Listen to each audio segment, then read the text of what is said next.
తప్పుడు నీకు తీయబడను. అంతే కదా. మనం దేవుని వెతికినప్పుడు, దేవుని వాక్యానుసారంగా బ్రతికితే దేవుని వెతికినప్పుడు ఏమవుతుంది? ఇక్కడ దేవుడు మనకు వాగ్దానం చేశారు. దేవుని వెతికినప్పుడు మనకేమవుతుంటే, మనం జాగ్రత్తగా దేవుని వెతికి సర్వశక్తులైన దేవుని బతిమాలుకొని మనం అంతేకాదు పరిశుద్ధంగా ఉండాలంట. దేవుని వెతకడం మాత్రమే కాదు కానీ పరిశుద్ధంగా ఉండాలి. మనం ఎలాగ పరిశుద్ధంగా ఉంటాం అంటే వాక్యం చెప్పినట్టుగా చేస్తూనే ఉంటాం. కానీ ఏదో ఒక చోట ఎప్పుడో ఒకసారి మన హృదయంలో మనము అపవాదికి చోటిస్తూ ఉంటాము.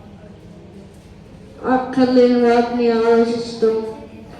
వాళ్ళు ఎవరన్నా ఏమన్నారు, వీళ్ళు ఎవరన్నా, అవన్నీ ఆలోచిస్తాం. లేకపోతే భవిష్యత్తు గురించి ఎక్కువ ఆలోచిస్తాం, గతం గురించి ఆలోచిస్తాం, లేకపోతే ఇంకేదో తప్పుడు ఆలోచనలు, అపవిత్రమైన అన్నీ వస్తూ ఉంటాయి.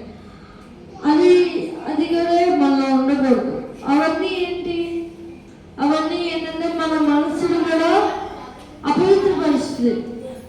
మన మనసు ఎప్పుడైతే మన మనసు అపవిత్రంగా ఉన్నా సరే మనము అపవిత్రులనే లెక్క అన్నమాట. ఎందుకంటే దేవుడు హృదయాంతరంగానే శోధించే దేవుడు.